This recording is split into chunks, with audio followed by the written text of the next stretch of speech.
Hey, Andrew. Hey, what's up, boss? Hey, did you send a modernization proposal to that hospital this morning? Sure did. 300,000. Why? It's an 8-year-old elevator.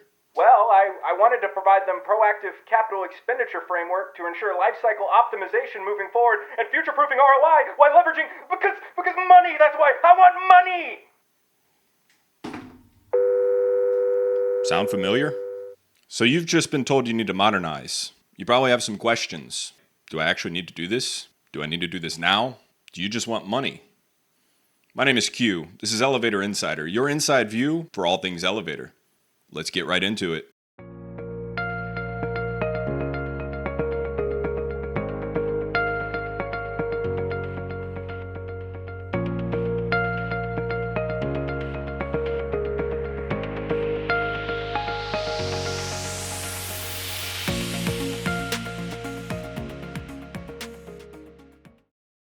So a couple of weeks ago, my air conditioning goes out in my house. Now, like an elevator, in Texas, air conditioning is not a luxury, it's a necessity. So I call a contractor who comes out, roots around for about 15 minutes and says, "Sorry, it's old, needs to be replaced." I call a second contractor out. He does the same thing. I called a third, a fourth. Finally, the fifth contractor I called out. The guy says, "Listen, it's old, it needs to be replaced, but I think I can get it working." And he did. And although I did need to upgrade my HVAC equipment, the problem I invited these contractors to help me solve was not an obsolete AC system. It was, I'm really freaking hot.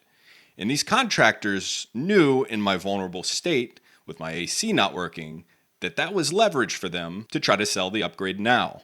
That same thing happens every day in the elevator world, and I don't want it to happen to you. The first question you should ask is, why does it need to be modernized? And if they tell you, well, it's very old, it's past its useful service life, great, that's their job. They're supposed to help you capital plan. However, if they tell you, well, it needs a repair, we can't find the part, it's not going to run if we don't do this, that's when you push back. That's when you say, no, I watch Q on Elevator Insider. And I know that there's an entire secondary market of used parts, refurbished parts. I know that parts can be repaired oftentimes. Because a good elevator modernization is one that you've planned and budgeted for in a calm and non-urgent frame of mind. So how do you know when an elevator modernization is justified? There will be 3 primary signs you can look out for.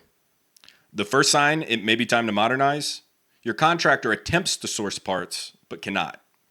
They come to you with the part number. They include you in the conversation and say, this is the part needed. This is where we checked. And this is what we should do about it.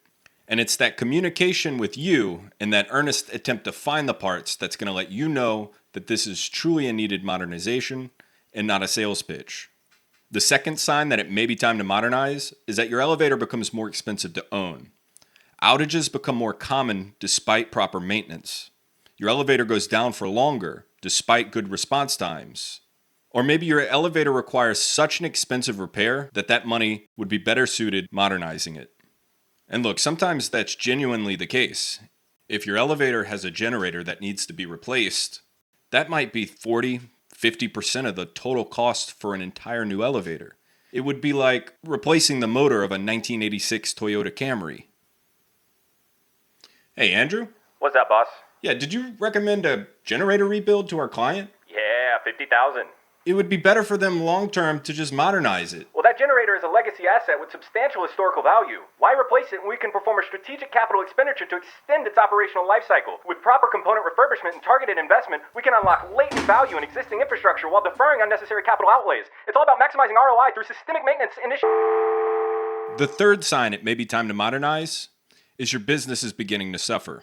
Having to constantly refund guests because an elevator can't take them up to their floor, or having difficulty securing new tenants because they know the elevator is an ongoing issue, are all things that could be slowing your business down and could be a major sign it's time to modernize. And remember, there's no one sign to modernize, but rather an aggregate of all these signs. So if your elevator contractor is communicating, is showing up for maintenance, and is genuinely trying to source parts, yet your business is suffering, your clients are suffering, your equipment is having extended downtime, it's a pretty good indicator that it is time to modernize. And if that's the case for you, then take that proposal you were given and shop it out.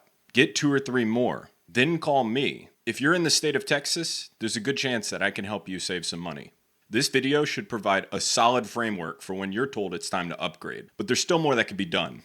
In a future video, I'm going to be covering topics like how to negotiate an elevator modernization, what to look out for in an elevator service contract, and how to avoid costly elevator repairs. Still have more questions? Check below for the link to my calendar and book a free 30-minute call. I help property managers, facility directors, and entrepreneurs just like you make value-based decisions on their elevator equipment.